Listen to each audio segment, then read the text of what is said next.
Welcome to Toffee TV. It is my three things from Everton 5, West Bromwich Albion 2 at Goodison Park today in the Premier League. Yeah, good results. Everton, 2 wins from 2 at the start of the Premier League and obviously 1 in the Carabao Cup as well. So 100% start from the boys. Brilliant week for us, really, you know.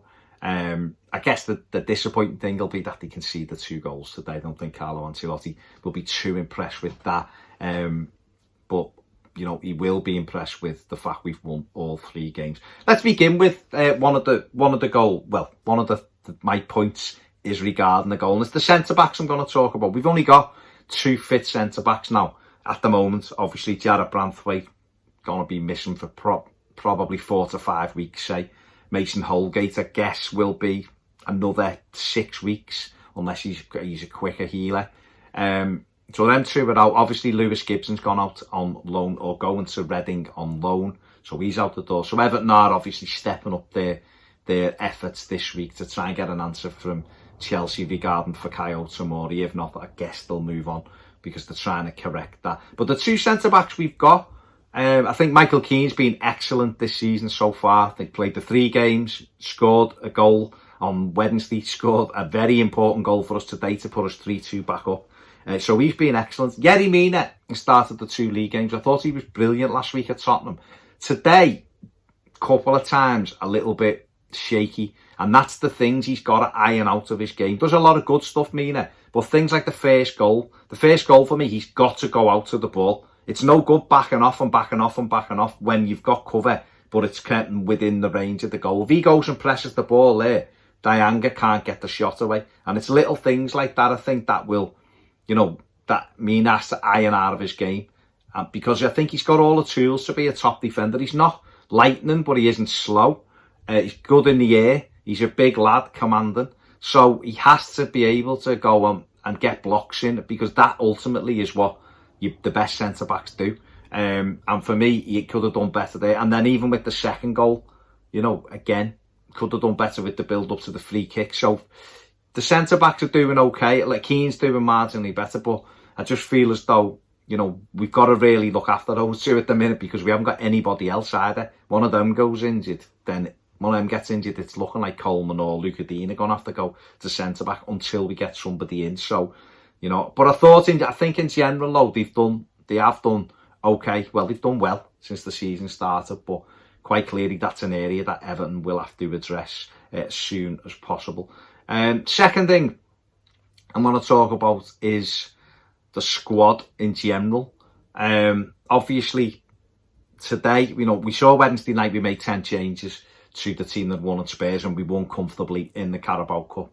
And today we've seen us 5-2 up with over half an hour to go. The manager took off Abdoulaye Doucouré and then obviously took off James Rodriguez as well, made those kind of changes to try to give other people a go, and obviously just protecting the core, and took Dominic Calvert-Lewin off as well. And Everton we've got a large squad, we've got a very, very big squad actually, but what we have to do is try to up the quality. But I think what you saw today, and Gylfi Sigurdsson came on, was fine.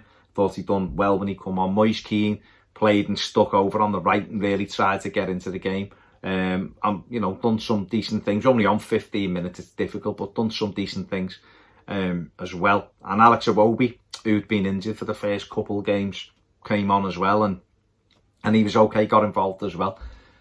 You know, what I would like, there's obviously what we've got just a bit longer, 16, 17 days, say, till the window shuts. We're seeing a lot of movement over the last couple of days of teams going and grabbing other players.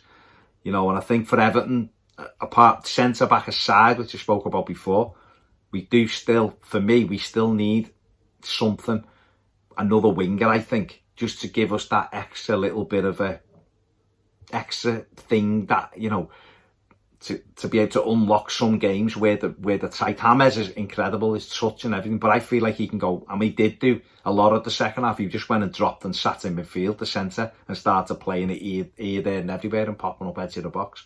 So just to give us that option. To do that, we have to shift 6 or 7 players. There's no question about that. Will that happen? We don't know. Obviously, as we're getting closer to the window, players become more attractable. Obviously, it looks like we're seeing Lewis Gibson go off to Reading on loan, but it's the players who are coming out of contract and people who we're not going to use in the squad.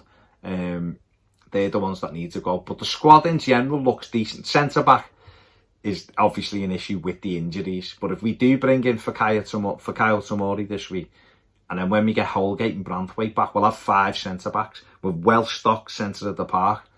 Up front, maybe we're a bit light. And that's why maybe, as we move forward, Everton will go for Josh King, because he can play wide right, wide left and through the middle. And that would give us another option at centre-forward as well.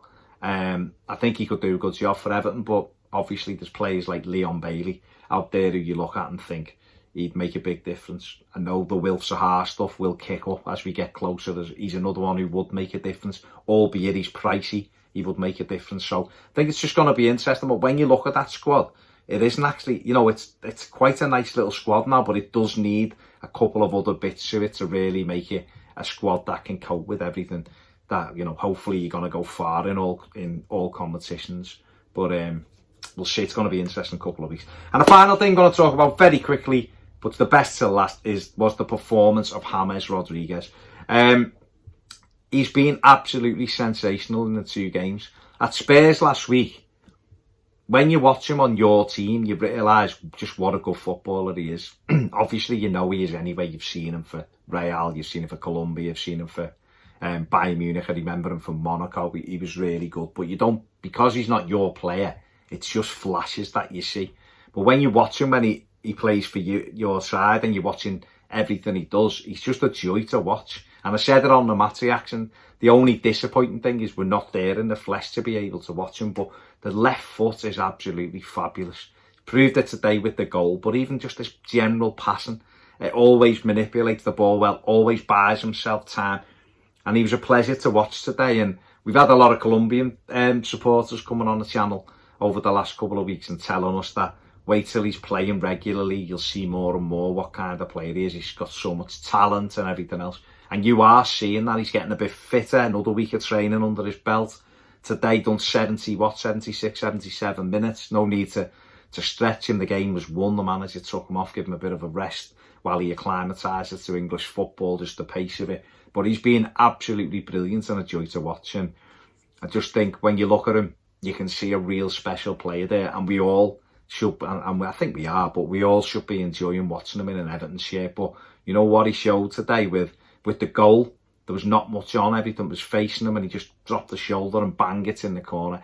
And with the pass for, eventually it was Dom's goal, but the pass to the Richarlison, manipulated the ball back towards himself, a lovely way to pass in. Richarlison stabs it goalwards and Dom taps it in. And just that kind of vision can unlock games that are tight with teams sitting on the edge of the box like they were. So absolute pleasure to watch today, and my man of the match because I thought he was fantastic. But it's on to the finish on a positive. That's it. Go and enjoy your Saturdays, but make sure that you subscribe, give the video a thumbs up, and if you want more videos, join us on Patreon. Check out Ped's match reactions and player ratings. My match reactions there too. And all I can say is up the Toffees. Adios. See you all later.